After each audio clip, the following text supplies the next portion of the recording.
Yuk. Assalamualaikum warahmatullahi wabarakatuh. Gue David Nurbianto dan ini adalah monolog gue. Formal banget nih tempat nih ya. Udah kayak kita bikin kelas AP gitu ya, kayak tips-tips menjadi seorang stand up komedian. Cara mengatur keuangan sebagai seorang stand up komedian. Apalagi yang nggak ada jobnya. Gimana mau diatur, duitnya kagak ada.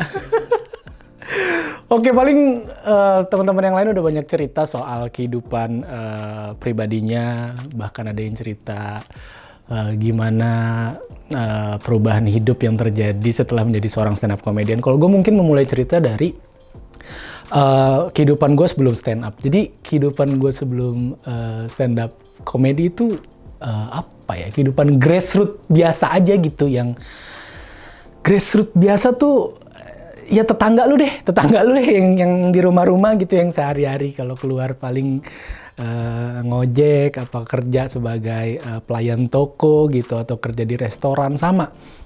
Jadi gue nih lahir di keluarga Betawi, cuman yang banyak orang nggak tahu adalah yang Betawi itu ibu gue doang. Jadi bokap gue nih orang Kebumen, orang Jawa, ngapak. Tapi gue nggak bisa bahasa Jawa sama sekali karena mungkin gue lahir dan besar di lingkungan emak gue, nenek gue, semuanya Betawi itu. Jadi kalau orang Betawi itu kan ciri khasnya, lo ada di satu gang gitu yang dimana ketika lo masuk gang, dari ujung gang sampai belakang gang itu saudara semua. Jadi emang bener-bener encang-encingnya babe semuanya gitu. Karena ya itu orang Betawi kan dulu tanahnya banyak tuh. Tanahnya banyak, terus abis sama anaknya sendiri. Jadi ibarat kata nih, mungkin kalau bisa diceritain nih, nyai gue nih punya emak nih, punya bapak, itu tanahnya gede. Nah kebetulan saudaranya banyak nih nyai gue, jadi nih dibagi-bagi tuh tanahnya. Nah gue nih masih dapet jatah warisan dari nyai gue. Jadi nyai gue lumayan gede tuh, tanahnya ada kali sekitar 400 meteran kali ya, 400 apa 500 meter. Nah berhubung nyai gue juga anaknya banyak, jadi dibagi-bagi tuh, emak gue dapet jatah. Emak gue dapet jatah, terus emak gue meninggal. Kesian gak tuh? Belum sempet ngerasain jatah, warisan udah meninggal. Kesian ya emak gue ya. Ayo kita kirim doa yuk. Nah itu jatah emak gue, larinya ke gue karena gue anak pertama dan cowok gitu. Dan alhamdulillah lah, udah jarang tuh generasi gue masih dapat warisan gitu, udah jarang. Mungkin nah gue generasi terakhir kali yang dapat warisan, karena gue juga belum bisa ngewarisin ke anak gue nih. Belum ada tanahnya ya. Ya paling kalau mau anak gue ntar nunggu gue mati baru dapat yang itu. Aduh jadi ngomongin mati ya. Terus gue generasi terakhir yang dapat warisan, alhamdulillah dapat tanah. Terus gue bisa bangun rumah dari hasil stand up. Karena sebelum stand up nih hidup gue tuh ya grassroots biasa, miskin gue tuh. Saking miskinnya, ini nggak ada hiperbola di sini ya, lu jangan ekspektasi lebih gitu ya. Terus kayak komik-komik saking miskinnya ya. Gue bukan Marcel. Marcel kan gitu, saking miskinnya. Gue nggak pernah sih makan busa telur, gue nggak pernah. Bokap mau dikubur pakai peti telur, gue belum pernah juga gitu. Ya sorry deh, Marcel paling miskin kayaknya. Gue nggak lebih miskin dari Marcel, tapi gue lumayan susah. Tuh gue lulus SMA tuh gue nggak bisa kuliah karena gue nggak punya biaya. Itu gue ngelamar kerjaan apapun yang gue temukan di koran. Waktu itu kan kita kalau zaman angkatan gue tuh nyari lowongan kerja dari iklan baris tuh di koran-koran tuh. PT apa membutuhkan apa gitu ya. Nah gue dapet lowongan kerja waktu itu, gue nekat untuk interview, datang ketipu bro. Jadi gue tuh datang interview udah rapi tuh, ngarep dapat kerjaan kan. Gue di interview nih, bapak mau kerja? Iya dong mau kerja tentu. Oh bukan mau fun football. Gue nggak bawa sepatu bola, gue mau kerja gitu. Terus ya udah gini pak, bapak secara interview sudah layak, tapi Ada satu tes lagi Pak, yaitu tes penjualan katanya. Tes penjualan, jadi gue suruh menjual produk dia. Kalau gue berhasil lakuin satu produk dia, gue dapat kerjaan itu. Gitu. Nah gue tuh bingung gitu. Oh jadi sales Pak? Iya. Tapi saya kasih cara nih Pak. Gimana Pak caranya? Ya Bapak beli aja sendiri nih barangnya. Kan gak ada yang tahu. Oh iya juga ya. Kok gue mau aja dibego-begoin begitu. Akhirnya gue beli sendiri tuh barangnya, gue dapet kerjaan. Tahu gak lu, kerjaan gue gajinya 250.000. 250.000. Dan itu juga itu pun bisa gue dapat ketika gue berhasil dapat orang lagi. Gue berhasil nipu orang lagi. Nipunya dengan cara apa ya? Dengan cara itu tadi, nginterview orang. Bapak mau kerja? Dia jawab, ya iyalah, masa mau main football? Ternyata dia ngeliatin gue sebelum itu ya. Terus ya gitu, jadi gue nipu orang lagi untuk gue dapat duit gitu, saking gue butuh kerjaannya gitu. Akhirnya gue nggak kuat karena batin gue berbicara gitu kan, ini nggak bener nih kerjaan gitu. Gue keluar, gue cari kerjaan lain. Gue pernah kerja di KFC. Gue jadi KHL, karyawan harian lepas gitu. Ya jadi gue kerjaannya nangkepin ayam KFC yang lepas. Bukan dong. Karyawan harian lepas itu bisa dibilang karyawan, bukan karyawan tetap. Kayak apa sih? Kayak freelance lah itu, kayak magang lah istilahnya. Tapi digaji. Gue lumayan lama itu, cukup lama gue kerja. Dan tugas gue tuh di dining. Jadi gue cukup mengerti tuh bahan-bahan kimia apa yang dipakai buat ngepel. Beda dengan yang dipakai buat nyuci piring. Itu beda-beda tuh, beda yang dipakai buat ngelap meja. Beda bro, ternyata bro. Kalau kita kan orang miskin taunya cuma satu ya. Lap doang sama kanebo. Itu paling itu doang kan. Paling dikasih cairan apa gitu, cairan cuci piring gitu. Ini nggak, beda-beda ternyata. Dan lu nggak boleh salah gitu. Kalau salah lu di SP gitu. Kalau misalkan lu nyuci piring pakai obat ngepel, kasihan nanti pelanggan lu. Mulutnya jadi apa ya? Jadi keset gitu. Nah, sampai gue pernah kerja jadi tukang ojek yang gue udah sering ceritain di stand up gue.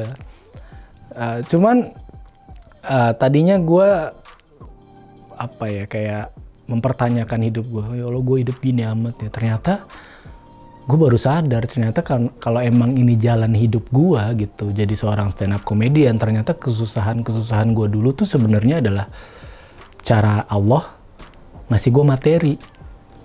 Iya nggak? Jadi kalau gue nggak susah tuh gue nggak punya materi, gue nggak bisa jadi stand up comedian. Jadi akhirnya gue aminin tuh, ketika gue jadi stand up gue juga jadi sadar ternyata jalan hidup gue yang udah gue lakuin, kesusahan gue itu bisa jadi bahan bakar buat gue jadi seorang stand up comedian. Nah, yang nggak banyak orang tahu juga, gue nih adalah produk broken home. Ya, jadi gue produk broken home. Gue jarang cerita ini. Jadi awal mula broken home tuh pas emak gue mati. Jadi emak gue tuh sakit ginjal, komplikasi liver. Dulu kan namanya orang miskin kan, ngeluh begini kan, kita kira lapar kan. Ternyata emak gue sakit ginjal. Dan lama terdeteksinya. Begitu udah parah baru ketahuan. Mungkin pada saat itu bokap gue juga gak punya banyak duit kan, karena ngurusin gue sama adik-adik gue juga, jadi gak bisa bawa emak gue berobat. Dulu tuh kalau orang miskin tuh berobatnya gitu bro, ke tabib gitu ya. Yang cuman dikasih jampe-jampe gitu, dikasih terapi kayak gitu. Ternyata berat penyakit nyokap gue, sampai komplikasi dari ginjal ke liver. Gue kelas 2 SMP tuh, gue udah ngerasain dimana anak seusia gue udah sibuk main gitu sama teman-temannya, gue sibuk ngerawat nyokap gue. Terus meninggal tuh nyokap gue. Nah setelah nyokap gue meninggal, gue bandel. Wah, kayak gue mabok-mabokan, gue judi. Itu maboknya mabok murah lagi kan.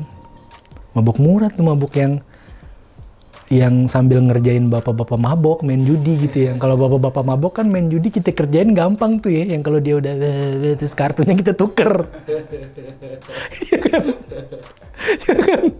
Kayak gitu gue sampai pokoknya gue pulang subuh gitu ngerjain bapak-bapak mabok gitu, sampai pernah dikejar-kejar pakai golok karena ketahuan curang sama tuh bapak-bapak. Nah, terus gue tobatnya tuh pas gue mimpi didatengin emak gue. Jadi gue lagi tidur tuh, gue mimpi emak gue datang ke mimpi gue. Tapi nyata banget nih, gue jadi kayak bingung nih, mimpi apa beneran gitu. Cuman nyokap gue datang, dia dandanannya udah jadi kuntilanak. Serius coy. Emak gue kukunya panjang, rambutnya panjang. Tapi gue kenal itu emak gue gitu, mukanya emak gue. Gue bingung kan, gue nggak bisa ngomong tuh, gue kayak orang rap-rap lah istilahnya kan, lu mau napas susah tuh kayak lu bisa ngeliat sosok gitu. Gue mau dicekek gue kayak nggak ngomong apa-apa nyokap gue. Tapi dia begini tuh kayak mau nyekek gue, kayak dia udah sebel banget sama kelakuan gue gitu. Sampai gue ngerasa, wah ini petunjuk kali ini. Petunjuk nih, gue jangan bandel gitu, karena mungkin gue anak pertama gitu, gue bisa jadi contoh buat adik-adik gue, jadi gue diharapkan tuh bisa bimbing adik-adik gue jangan bandel. Dari situ gue berhenti bandel tuh gue. Berhenti bandel sebentar doang. Begitu SMA gue bandel lagi gara-gara gue tuh dulu SMA tuh lumayan pinter. Nah kepinteran gue ini menghasilkan teman goblok.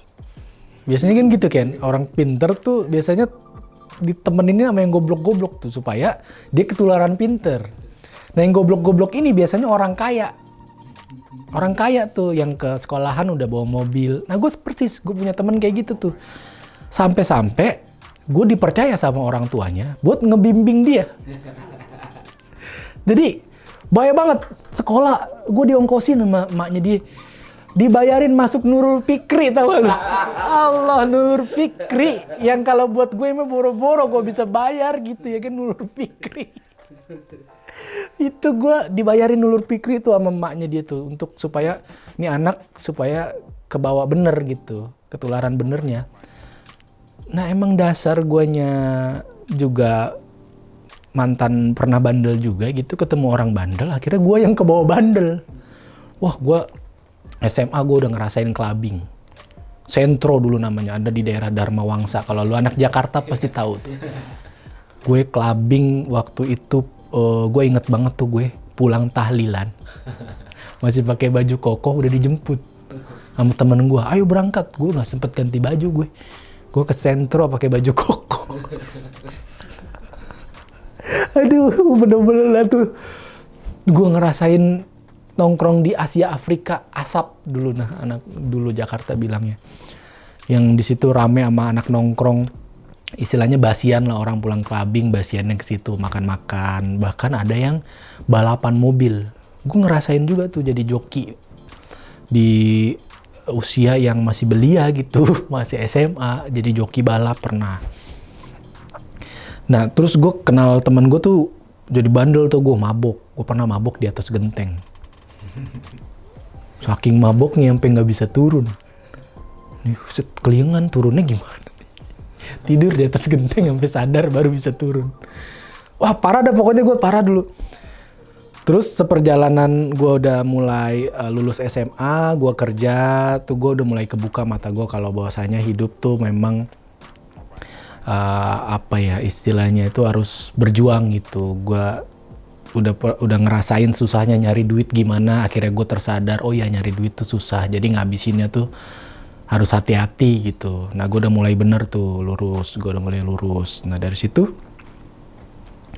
gue berubah tuh, baik lagi gue, apalagi pas ikut stand up comedy, suci waktu itu, sholatnya rajin gue, sama peserta lain ya Allah, belum ajan gue udah nongkrong di musola. Kata peserta lain sampai ngelihat gue sholat sampai cyber begini, pengen banget juara nih. Sholat mulu. Sampai digituin gue sama anak-anak suci 4 yang lain, kata lu biarin. Alhamdulillah kebukti gue rajin banget sholat dulu sampai gue kenal lagi yang namanya maksiat ketika gue ngerasa gue punya duit. Gue bisa beli segalanya, gue bisa beli segala macam maksiat gitu. Bandel lagi gue, ya Allah. Diputer lagi hidup gue, emang Allah begitu kali ya cara kerjanya. Maksudnya lu ketika dikasih kenikmatan lu jangan kufur. Kalau lu kufur nanti ditarik lagi nikmat lu. Benar, gue kufur, begitu gue punya duit dari stand up, gue maksiat lagi, ditarik tuh nikmatnya. Job gue banyak berkurang segala macam. Sampai saat ini gue berkeluarga, gue masih ngerasa gue lagi bayar dosa nih sekarang nih. Bener, susah banget gue sekarang bro. Allahu Akbar. Gue sampai nih stand up Indo nih yang kemarin upload siapa aja yang patungan tuh, gue belum patungan tuh. Hampir dijapri sama Ajis. Bang mau ngingetin, iya bang, gue jawab aja bang, mohon maaf belum ada dananya. Gue bilang kalau udah ada ntar lu kagak japri juga gue bayar. Gue sampai malu banget gitu, gue ngeliat Abdur udah, yang lain Jawin udah, kata gue.